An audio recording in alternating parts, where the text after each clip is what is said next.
Hey, this is Gerd Handel, and welcome to the Inner Light Project. This show is for anyone who's wanting to lead a happier, healthier, and enlightened life.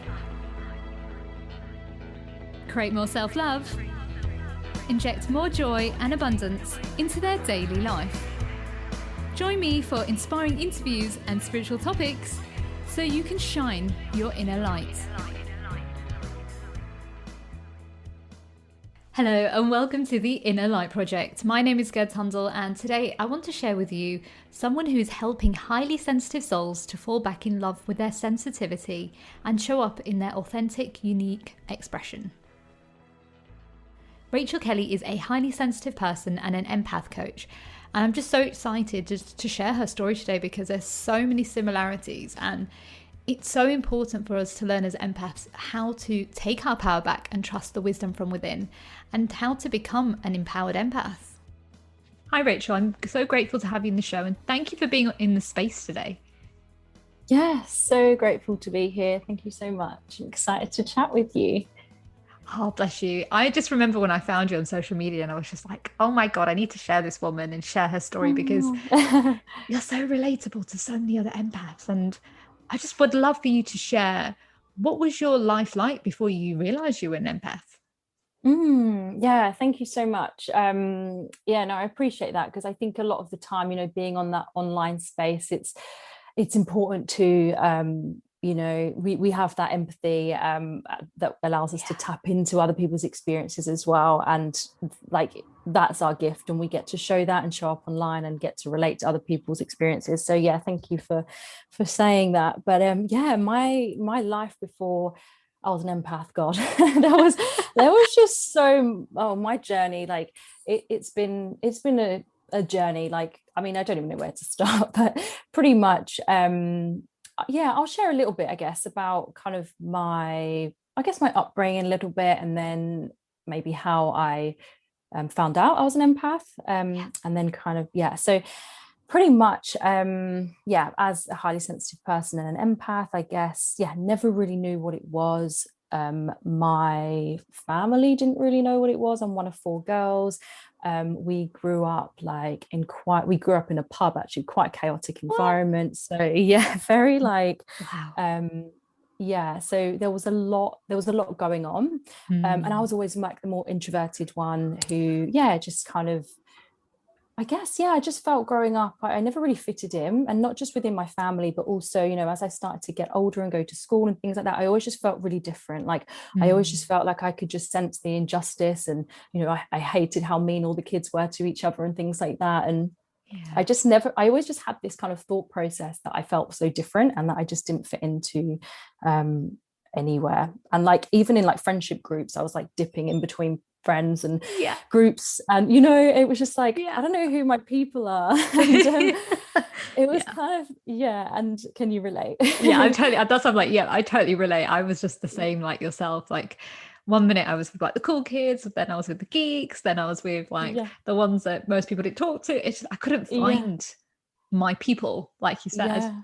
Yeah, definitely. And I guess that was kind of the experience, like growing up, and it kind of I guess as I kind of moved, getting older, I guess like my teens, I then struggled a lot with mental health, a lot of depression and anxiety, and that went on for quite like a while. And that was, now that I look back, I know that was because I was just very, I was always trying to hide who I was. I was always trying, I started to realize that I was so sensitive, and actually I couldn't really cope with a lot of things. And there was a couple of significant sort of life events. Like a really close friend of mine, her mother passed away, and I literally just took on all of her. I didn't know at the time, obviously, this was happening, but I just took on all of the pain. She ended up moving in with us, and we were just like, it was just like a real heavy time where, and I was just like, I don't really have a reason to be sad, but I'm feeling really like, this has really like triggered something in me. And I guess that was kind of the start of where I just started to feel like I started to have this inner dialogue of like, I'm crazy, I'm weak, like I just can't cope in these situations.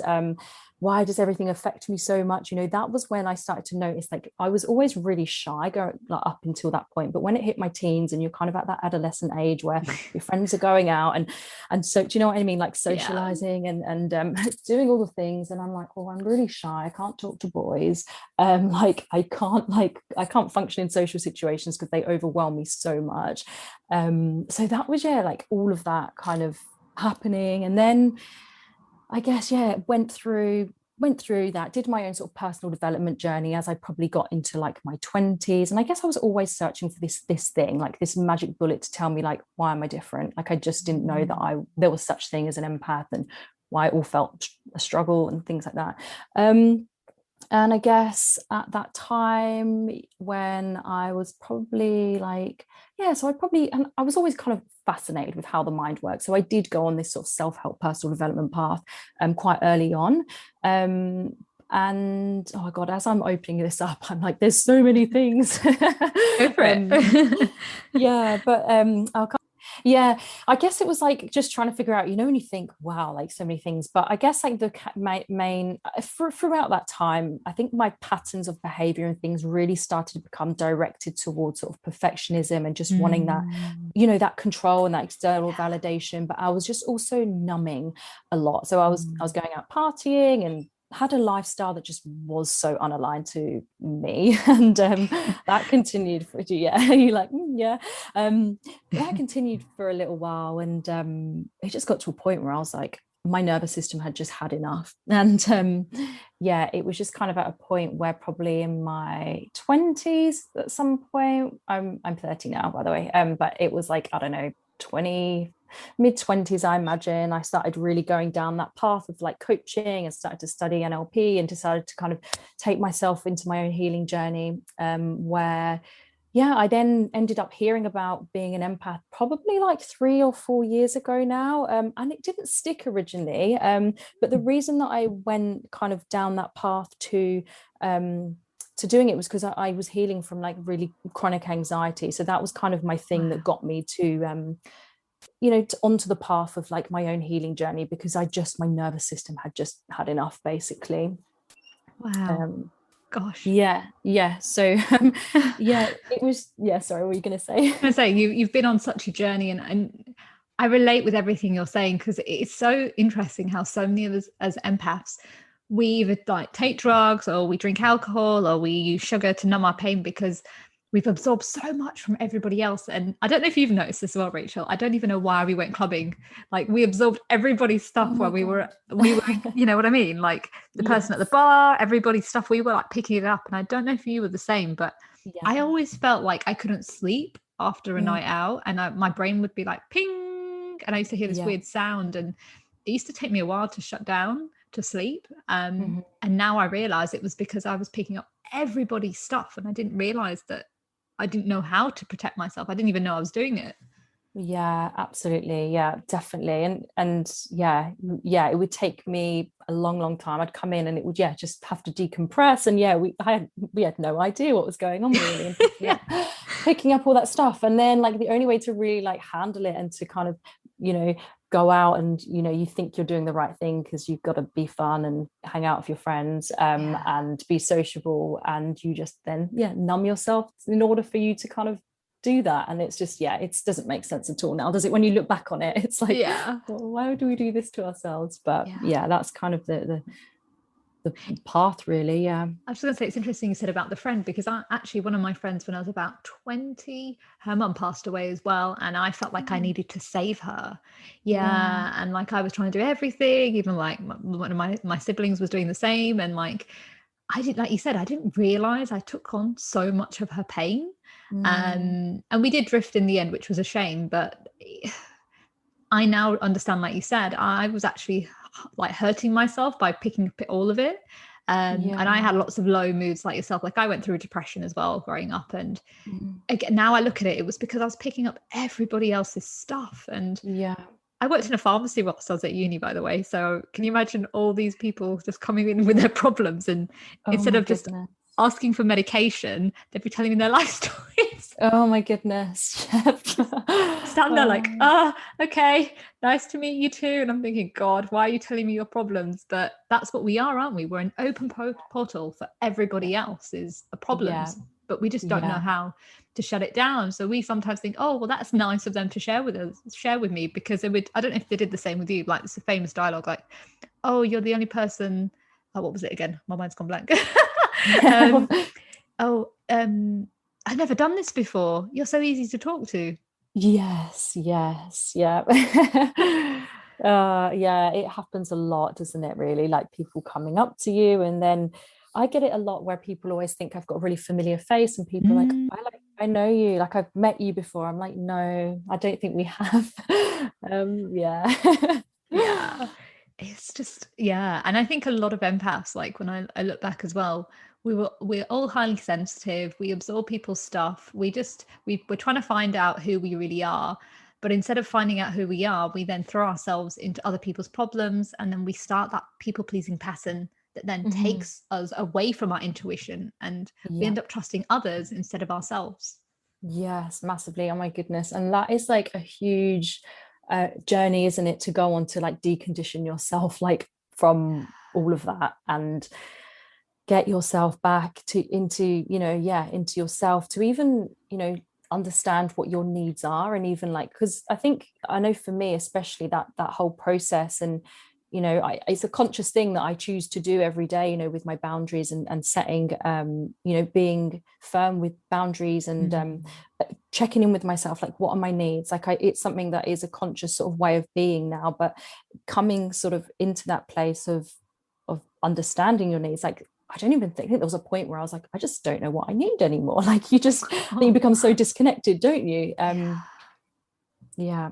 Yeah, that used to happen to me a lot, like before I realized like my empath energy, and I'd just be overloaded. And then I used to, like yourself, I was a workaholic. Like I was Yeah. just like crazy ambitious, didn't really think about myself. Go, go, go, everybody else's problems. And then I'd like crash and burn. I'm like, what's wrong with me? Why am I feeling this way? Yeah. Whereas now as an empath, I'm like, right, so you're overworked. You need to go and spend some time out in nature. Just look after yourself. Forget your phone. And I just feel better within like half an hour. And Yeah. that's obviously taken a long time, because I didn't even know how to take days off, because I was obsessed with perfectionism, like you said, Mhm.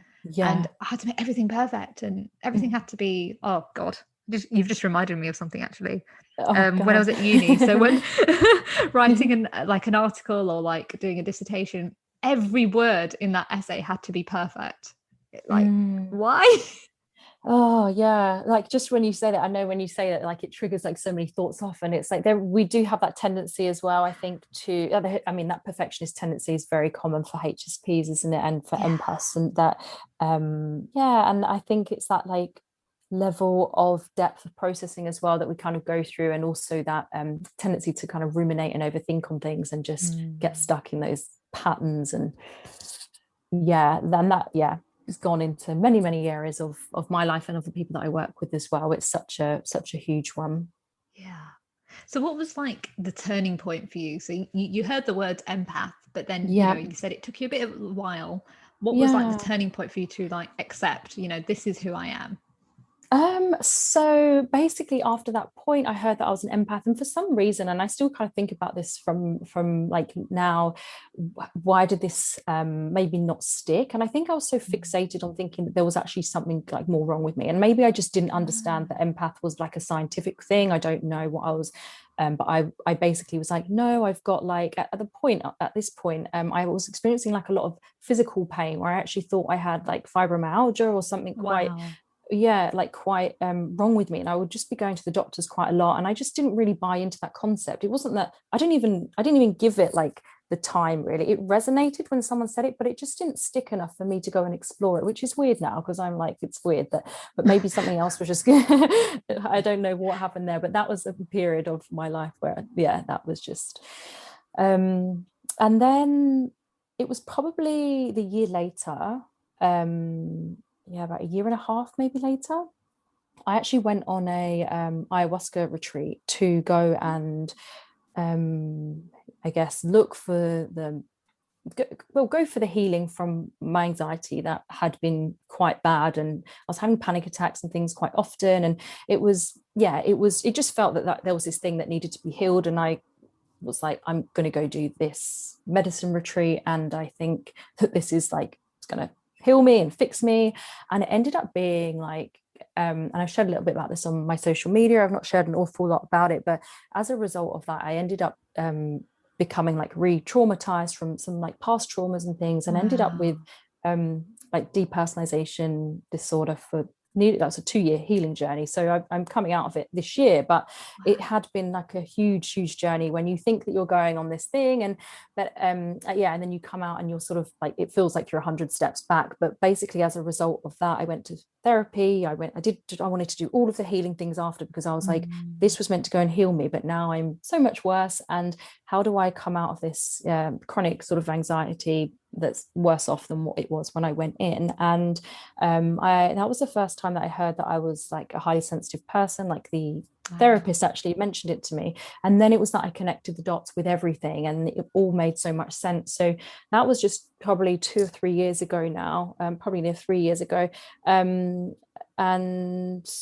yeah, so that was a huge turning point, really, because I don't know, it just all made sense. This therapist got into my head and told me everything that she didn't even know, but she literally recited she just recited like why I was the person that I was, and what it meant to be an empath and a highly sensitive person, and all of that. And yeah, so that was crazy. And then that stuck, and that was it. I was like, I have to let this be my mission now, to empower other people to love their sensitivity. Because there was one of the reasons that as I said, it was kind of the anxiety that led me on to doing the ayahuasca, but it was the part of my sensitivity that I just couldn't accept, that led me to that kind of place where I was in that anxious place, where I wasn't looking after my nervous system. And I just hated being so sensitive and so anxious and so like overwhelmed all the time, that I just kept just believing that wasn't me. And then that's how I even went on to that. And it sort of was like, well, now the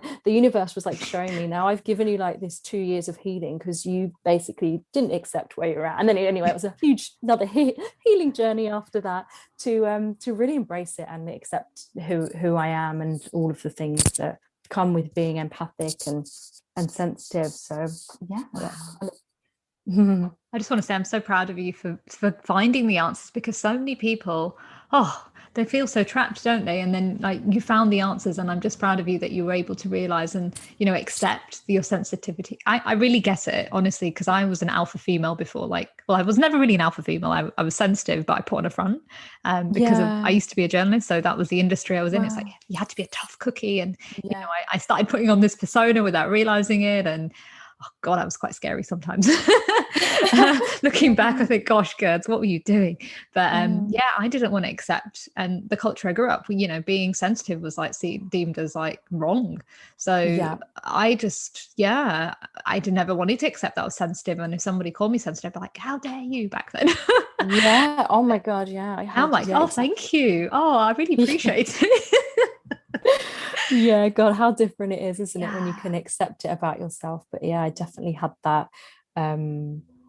I couldn't be vulnerable, like, because I didn't want to accept that was me. Like, it just was like, I'm not sensitive. I'm like, I used to pride myself on like how well I could like handle things, and actually deep down, like, I just couldn't. But I was so disconnected from myself that I just didn't have the capacity to even process the emotions and accept the reality of it, really. I really understand. Like, I think as well, because the way we're taught from a young age is to always toughen up, and being sensitive was deemed as weak, whether it was a guy or a girl, and we all just kind of followed what society told us to do. And I think only now, in maybe the last 10 years, this whole sensitivity is being kind of accepted, and it's getting better, I find, every year. But before, if you were sensitive, they would say there's something wrong with you. And I think that's what we picked up, because we're around the same age. And I think our generation were made to feel like we weren't allowed to be sensitive at all.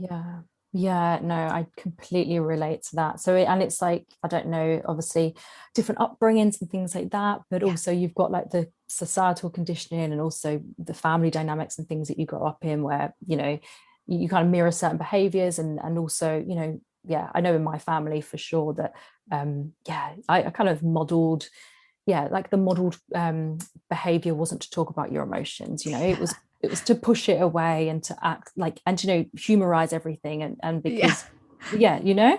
Yeah, I do. Yeah. Everything's a front, and, you It's all, know, yeah. we're perfect family and everything's great. But really inside, Yeah. you're like, something's wrong with me. Yes. Yep.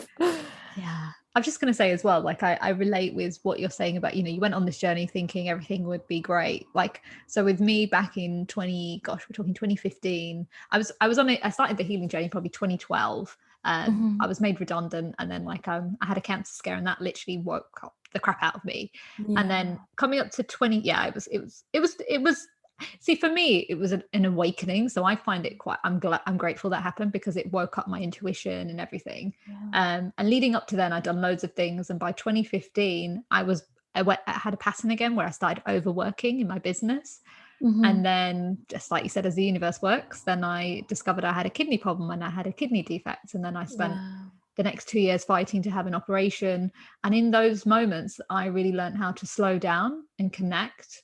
And then I moved a bit further out of London, and really just realized, what was I doing, like, in this toxic, like, you know, obviously, you know, central London is it's quite crazy, like busy, Yeah. and, you know, I was overloaded and I didn't even know even then. Mm. And then, yeah, and then I like ended up having kidney disease as well, like discovering that last year. But it's taught me the power of really tuning in and listening and actually honoring myself and giving myself time to just be okay with not being well. Yeah. And it taught me a lot about my empath energy. Actually, when I had my operation, kind of like yourself, I had this moment where I didn't want to accept that I was sensitive. And then Mm. when I had the operation, I woke up, I actually heard the Inner Light Project, and hence why I renamed my podcast the Inner Light Project. Oh And wow, that's really cool, yeah, isn't it is, isn't it? Yeah. it? And Yeah, then that's so cool. I also realized, like, I need to accept that I'm sensitive, and that, kind of like yourself, I realized, like, that's it. I need to accept who I am. Yeah. So I think sometimes it takes us a bit longer than most other people to really accept who we are, because I guess we've spent years being told and how to act and think and behave. So we feel guilty for actually thinking, you know, we can be sensitive. Like, Yeah. yeah, Yeah. No, definitely. Yeah, no, I completely resonate with that as well. And it's like that we take all that on, that idea that sensitivity is weak, and also, you know, it's like a muscle that we have to strengthen, isn't it, to actually sort of be in our authentic self and our expression, and actually train our nervous system to then be okay with like that it's safe to kind of be who we are, and all of that is a huge process, isn't it? yeah. And I think the people that are saying it are usually the people that have the most trauma. Yes. So Yeah. it's a defense mechanism, right? Yeah. Yeah. So the people that are saying what bit, sorry, was that? Sorry. And that people are saying that you're highly, you know, you're sensitive and stop being sensitive, are usually the Yes. people that have the most trauma. So you, by them saying it, actually they're usually sensitive themselves, but they're putting on a front, Yes. right? Yes. Yeah. No, I've definitely noticed that for sure. Yeah, I would definitely agree with that. Yeah. So how are you helping people, empaths and highly sensitive people, to fall back in love with their sensitivity?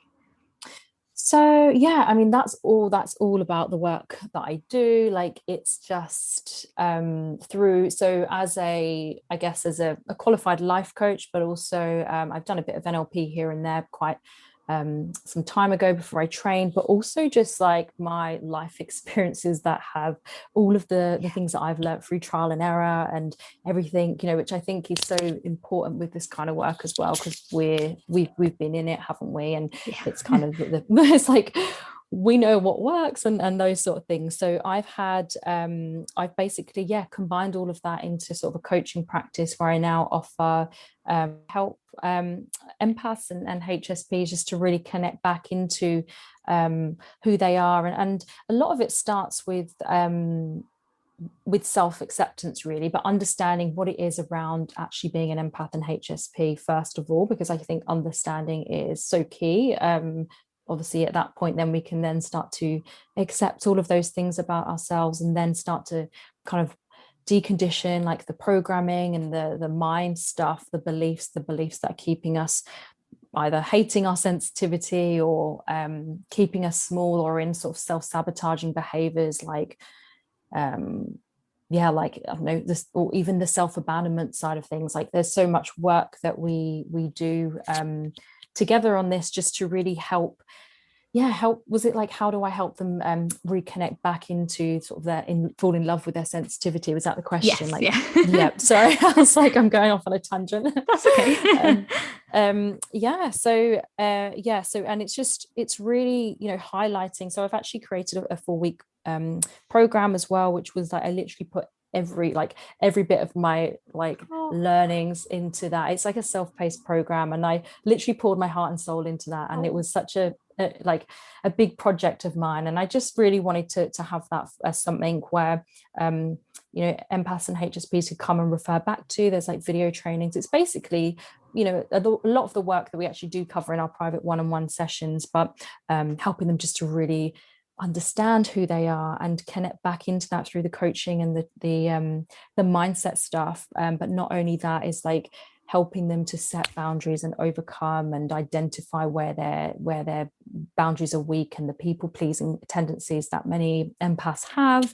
And then infusing that with sort of self-care and self-love practices to help reconnect back and start to kind of love themselves again, and feel like it's okay to show up who they are in this world. And I think a lot of the journey that I've been through with that is that low self-esteem and that low self-worth, which comes from kind of just feeling that we're not important enough to take care of our own needs. And actually it's that feeling of, I think, training the nervous system into becoming like firm with boundaries, for example, or to not abandon ourselves, is really the work, isn't it? It's like we can kind of learn the scripts and things of, I can tell you, learn to say no, or learn to how to maybe communicate a bit better, but it's like feeling safe in your body and working with your nervous system, so that you can actually recalibrate yourself to a point where it's like, it's okay to be me. If that makes sense. That's beautiful.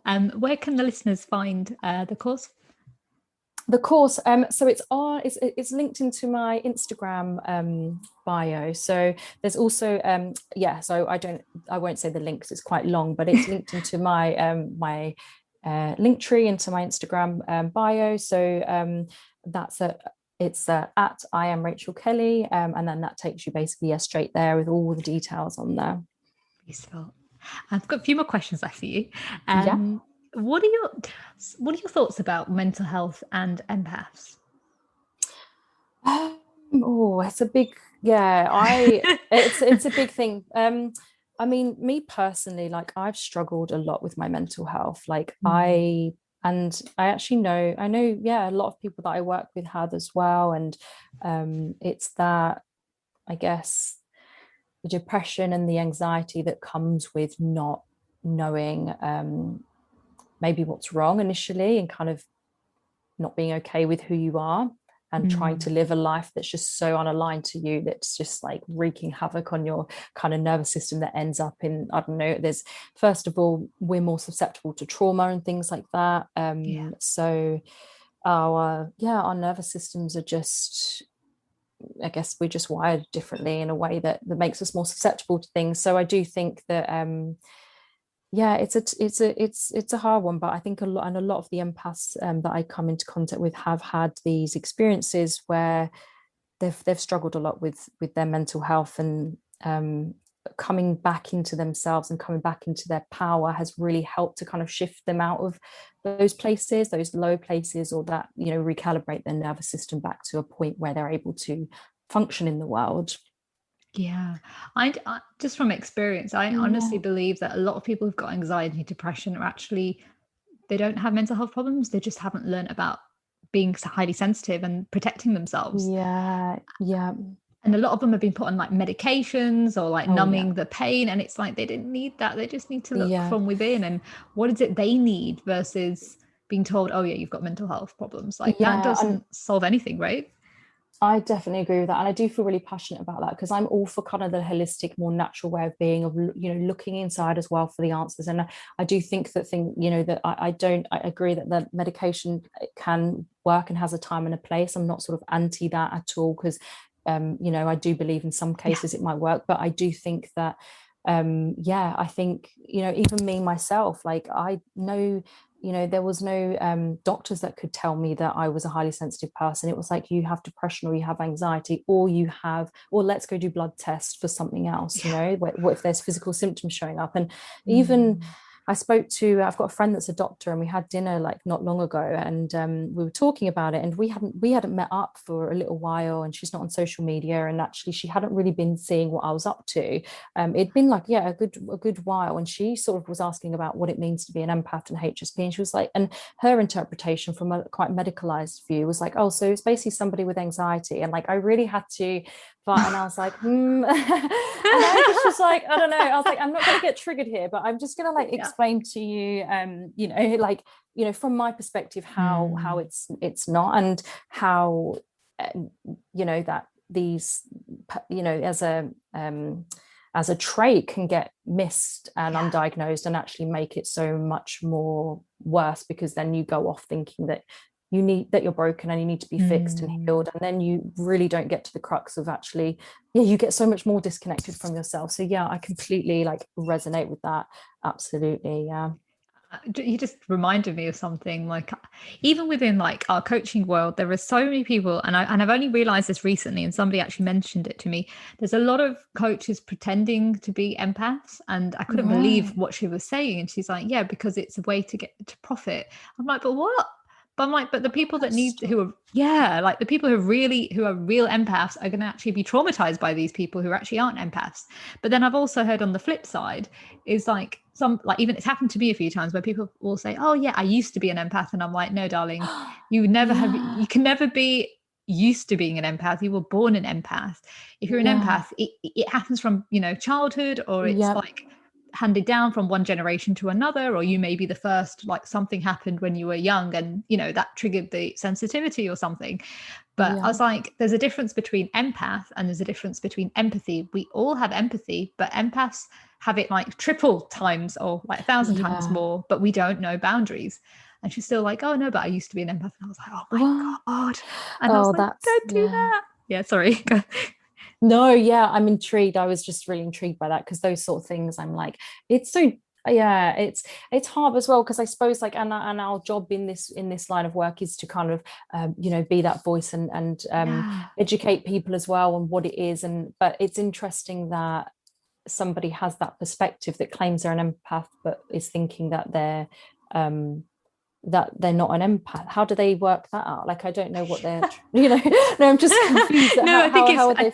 I think it's they thought because empathy is being an empath, and I was like, no, it's not the Right. same. It's completely different. But oh no, I used to absorb people's stuff, and I'm like, yeah, but if you're an empath, you're always absorbing it. Yeah, You don't yeah, you're choose it. always. It happens No. to you, and you know I've got it through my lineage on my mum's side, and I'm sure I've got a feeling you've got it on your lineage somewhere as well. Like it's I've got this through generations. Like my mum's highly sensitive, Yeah. like it's not like we choose this. You know, No. we don't wake up and go, oh yeah, I'm going to be an empath today. Like it doesn't work like that. It's really like in tuned. But yeah, there's quite a few people. But then there's also people like within the coaching world who deny people who are empaths and say like you need to toughen up, and that really angers me because you're Yes. stopping empaths from actually finding true healing, and that needs to stop. You know, you might not understand what an empath is, but doesn't mean you have the right to tell them that you know you stop playing the Yes. victim or stop doing that.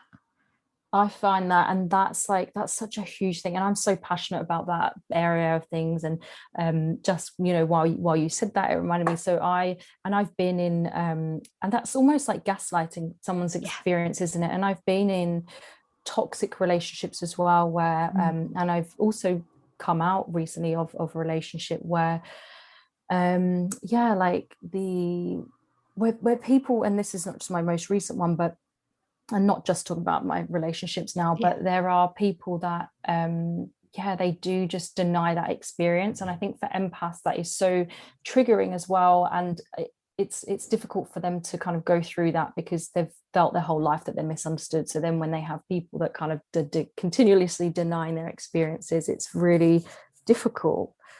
Yeah, it's quite Yeah, traumatic, because then you're it's very basically traumatic. like, if they like say that person believes them, then that's it. They'll think, oh yeah, I'm not an empath, and then suddenly other things will happen, and they still won't know why they're feeling the way they're feeling, because somebody decided to tell them that they're not one. It's Yeah, like, it what? is very, yeah, it's really toxic. But as you said, sort of on that, is it like on the online space? I mean, it shocks me Yeah, that people are claiming to be empaths as well. I don't know if I've come across that yet. I mean, me neither yet how, either. But yeah, it upset me when they told me, but I kind of understand what she's saying, because so I don't even realize how it's become so popular. That the bit I didn't get, but apparently yeah, it is. And you have to, but then I think energetically we can feel that, right? So if somebody is not really an empath, we would sense that, or they're pretending to use this as like a marketing tool. We'd be able to sense that, you and I reckon. yeah, yeah, I And definitely think so. Yeah. yeah, we'd see right through it. But then Yeah.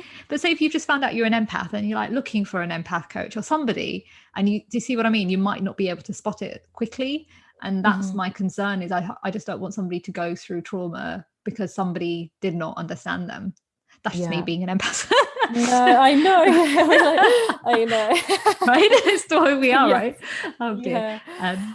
But yeah, I was just going to quickly say as well something that you said about medications. Like I had a car accident when I was 21, and I went to the doctors, and I didn't say I had an accident. Again, me back then, I was a tough cookie. I didn't want to deny that anything was wrong with me. I was fine. But 3 months later, I couldn't tell you like how many hours sleep I had or what I had for breakfast. And the GP didn't even ask me, have you had an accident or anything? And he Wow. diagnosed me and said, oh, you're depressed. Here's some antidepressants, or you can go to like this counseling thing. And I'd obviously working in the pharmacy at the time. I was like, this is a load of crap. And I ripped up the prescription and walked out. And then bless my mum, she like said to me, go and see another GP. And then I told that GP, I had a car accident 3 months ago. I'm not feeling well. Don't know why. And she just said, I was in my final year at this time. She's like, take some time off, go into nature, relax, and you'll be fine. And I kid you not, a few months later, I felt amazing. And I Oh, just look wow. back. Yeah. And I look back and I think, gosh, if I had taken those medications, I would be so different right now. Yeah. Wow, that's mad. Who was it, sorry, that told you to go into Another nature? GP. So I Wow. I saw so this guy originally who I saw the GP, he wasn't my normal GP.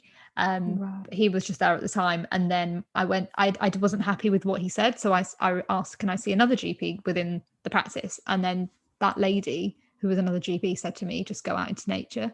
And that we're talking, what we're talking, 2009. Oh my god, that's a long time ago. Wow. Yeah, so she obviously understood even back then that I didn't understand. I just was overloaded and I just needed to relax. um Yeah. and thank god, I'm so grateful for her. Like, I'd really wish to find out her name actually. Oh, But yeah, she that's it's so saved me, I would say. yeah, Yeah. definitely. Yeah, it's so important, isn't it? I think I don't know if you follow or yeah, like engage with any of Juliet Bieland, who works with highly sensitive people. Her work. She created a like a document to take to your GP surgeries, basically, that basically Wow. explains what like being a HSP is actually as a genetic trait. So, in a similar way, I mean, yeah, I thought that was really powerful in doing that. And I think it is important that, spreading the awareness of being an empath and being highly sensitive to yeah, like the Western like medical world, who will happily kind of give out medication and maybe not do the inquiry that's needed, or maybe I don't know, it's hard to think, because we obviously, we're in this world, isn't it, that Yeah. we're surrounded by it, so it's like hard for us to believe, like, what would it be like if we just know that we're educated on it now, but it seems, even when I meet people that aren't, it's like, oh my, like, oh, it's like they don't know what an empath is, and actually I forget that I was once in that space. So yeah, it's important to kind of, oh, sorry, were you going to No, say? I was just gonna say, I'll let you carry on. You could Yeah, do. no, I was going to say, it's just, that's why I feel so passionate about doing this work as well, is just to kind of spread as much awareness around what it means, and how amazing it is, and how much we can heal from, you know, those past negative experiences that we've had that have made us feel that it's not okay. So yeah, that's what I was going to add to that. Yeah, I'm just going to say it's people like ourselves who are raising the awareness that's going to help more Yeah, empaths as well, and the more that definitely. other people that rise up as well. And I think that's definitely going to change like the future for a lot of empaths. Yeah, yeah, 100%. So, what are your 5 top tips for someone who wants to be an empath, empowered empath, but doesn't know where to start? Yeah. So I think, I mean, obviously, I think the first thing, not obviously, but I think the very first thing for me is, I think one is definitely finding a community of other like-minded sensitives who you can really connect to and relate and share your experiences with, because you just know that's a really safe space that you're going to be seen and heard. And I think you know, you want, as much as we, and this is probably another one as well, like it's getting to understand our own needs and finding a way to express them, because as much as we can validate our own experiences, I think it's also really important to actually also in the sense of the communities, to be around people that also get you and have similar experiences, just so you don't feel so alone. So I think that's like a couple in there as well, is like learning to understand your needs by just practices of, I think, just going inwards a bit more and like slowing down, like really slowing down your life in general. I think just slowing down and just being with yourself and being able to understand what your needs are, and then learning how to express them and set really firm boundaries, and learn that it's okay to kind of to have needs, and that you don't have to come second. It's not like, you know, that you're not like a mean person if you don't put somebody else's needs above your own. So it's just I guess rewiring also the kind of beliefs around what you think being sensitive means, the getting rid of the societal conditioning, the conditioning maybe you've had passed down from parents or family or whoever it is, and really creating new empowering thoughts and beliefs around being sensitive and how it's safe to be sensitive as well. So I think that's probably like 3. I would say I'm mixing them all up here, but I think time, like slowing everything down. And I know you kind of you mentioned, you know, you had that experience as well where you were kind of almost forced to slow down and kind of go inwards with it. And I think the key thing is that's helped me and a lot of the people that I work with is really just slowing down and allowing myself to be okay with not having like endless supplies of energy. I think it just do you know, it just it just comes from a place of like, the more that we can be okay with ourselves and accept ourselves as who we are, which I'm huge obviously on kind of the self-acceptance, we get to work with what we've got, and we get to express ourselves in a true authentic way, and learning the safe boundaries. And then I think it's really important to have some meaningful work as well for empaths, like to have something that gives you a bigger purpose and a bigger you know, I think many empaths are very spiritual in their outlook. Just we need to have that bigger thing and that trust in something bigger than us, and also can, you know, we have a lot of empathy and compassion to give other people, and we want to be able to use that, and those are our gifts. So I think finding work, whether that's, I don't know, healing or coaching or something like that, where you can just feel completely okay being yourself and know that you're, I guess as a basic human need, we kind of have that need for connection and contribution to other people. So just having that as a sort of part of your life, really. Beautiful. What are you most grateful for? Oh, I'm most grateful for all of the, I guess, the struggles and like the hardships that I've gone through to get to this point in my life, that at one point I really hated and just thought like, why is this, you know, why did this happen to me almost? But you know, now I'm so grateful that I've had those experiences that has enabled me to kind of do the work that I do today. Otherwise, I guess if I hadn't have had any of those experiences, I wouldn't be able to sort of hold that space energetically for my clients and kind of spread the word for other empaths and sensitive beings as well. Oh, thank you, Rachel. This was just a pleasure talking to you. And Oh. I just know this episode's going to help so many other empaths. And just thank you for shining your light as well and actually trusting that you're an empath. I'm so proud of you. Oh, thank you. It's been so lovely talking to you. I love just connecting to other empaths as well. So it's been really lovely to chat. Oh, bless you. And yeah, just keep doing your amazing work because you're a powerful empath coach. And I know you're going to change so many lives. Oh, thank you. And you. Oh, thank Thanks you so much. Wow, what an amazing interview with Rachel. That was just so powerful. And it just shows that, always trust the wisdom from within. And if something doesn't feel right, listen to that sign. And even though you may think, oh, sensitivity, oh, I'm not that kind of person, I'm not sensitive at all, it does really take time to actually accept it due to the way society has conditioned us to think about sensitivity. And both Rachel and myself were both afraid to accept that we were sensitive, but really being sensitive actually is a gift. It's powerful. Unfortunately, that's the end of the show. Before I leave, I want to leave you with this quote. As empaths, we are not here to be sponges or enablers. We are here to be helpers, guides, and supporters. That's a quote by Alethea Luna.